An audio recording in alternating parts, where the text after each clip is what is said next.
Oke, sebelumnya Assalamualaikum warahmatullahi wabarakatuh, Ibu Selvi Rusdiana.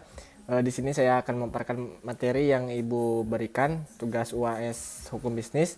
Saya memilih tentang perbedaan antara agen dan distributor. Oke, sebelumnya apa sih itu agen? Istilah agen ini cukup sering kita dengar sehari-hari. Agen adalah penyalur yang atas nama suatu perusahaan tertentu menjual barang dan jasa hasil produksi perusahaan tersebut di daerah tertentu. Di agen ini tidak akan dijumpai barang dan jasa yang bukan produksi perusahaan bersangkutan. Agen menjual barang dan jasa dengan harga yang ditentukan oleh produsen agen, memperoleh komisi dari perusahaan yang sesuai dengan jumlah penjualan. Ada 3 jenis yang mewakili pelaku ekonomi yang berbeda, yaitu agen produsen, agen penjualan, dan agen pembelian. Itulah yang dimaksud agen yang tentunya sudah sering didengar oleh kita. Lebih singkatnya, agen adalah penyalur yang atas nama suatu perusahaan tertentu melakukan penjualan barang dan jasa hasil produksi dari perusahaan tersebut. Umumnya agen berperan sebagai perantara antara konsumen dengan perusahaan induk. Agen juga bisa diartikan sebagai lembaga yang melaksanakan perdagangan melalui penyediaan barang atau jasa, atau juga fungsi khusus yang berkaitan dengan penjualan atau distributor barang. Namun, mereka tidak memiliki hak untuk memiliki barang yang diperdagangkan tersebut. Menurut Kamus Besar Bahasa Indonesia, pengertian agen adalah seseorang atau perusahaan perantara yang mengusahakan penjualan bagi suatu perusahaan lainnya atas nama pengusaha. Sehingga agen sering disebut juga sebagai perwakilan atau kaki tangan. Selanjutnya, ciri-ciri agen.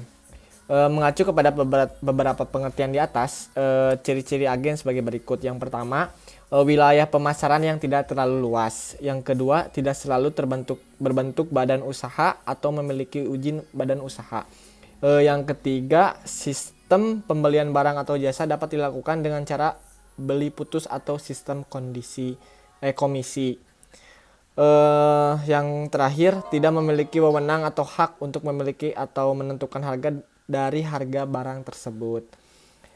Selanjutnya ada penggolongan agen. Penggolongan agen, apabila mengacu pada praktiknya, agen dibedakan menjadi 2 golongan. Yang pertama ada agen penunjang dan yang kedua ada agen pelengkap. Berikut penjelasannya. Yang pertama ada agen penunjang. Kelompok ini biasanya melaksanakan jasa-jasa tambahan dalam penyaluran barang dengan tujuan jadi pelengkap bila ada kekurangan. Kalau pedagang atau lembaga lainnya tidak dapat melakukan pekerjaan yang berkaitan dengan penyaluran barang, maka agen perangkap yang menggantikan pekerjaan tersebut.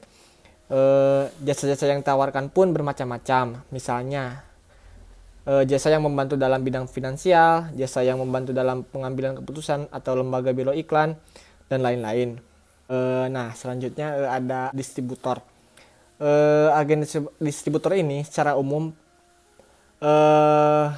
pihak yang membeli produk secara langsung dari produsen dan menjualnya kembali ke retailer atau pengecer, atau bisa juga menjual langsung ke konsumen akhir atau end user.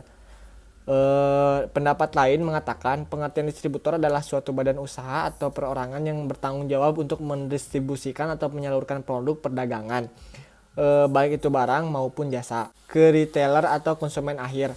Dalam hal ini, distributor hanya mengambil produk yang sudah jadi dan disiapkan digunakan tanpa perlu memodifikasinya. Dalam perdagangan distributor, perdagangan distributor adalah rantai pertama setelah produsen. Distributor bisa dalam bentuk perorangan atau perusahaan yang membeli produk secara langsung dari produsen dalam jumlah yang sangat besar. Distributor juga mendapatkan keuntungan dari potongan harga pembelian produk dari produsen. Semakin banyak produk yang dibeli, maka potongan harga pun biasanya akan semakin besar. Ini selanjutnya ada perbedaan dari agen dan distributor. Yang pertama, distributor menjadi pelanggan perusahaan, sementara agen hanya merupakan perwakilan perusahaan. Yang kedua, distributor mengambil kepemilikan fisik dari produk, sementara agen tidak memerlukan penyimpanan produk. Yang ketiga, distributor memiliki jaringan pengecer di pasar, sementara agen memiliki kehadiran dan dampak di antara pembeli besar dan pasar. Sekian Sekian pemaparan materi perbedaan agen dan distributor dari saya. Assalamualaikum warahmatullahi wabarakatuh.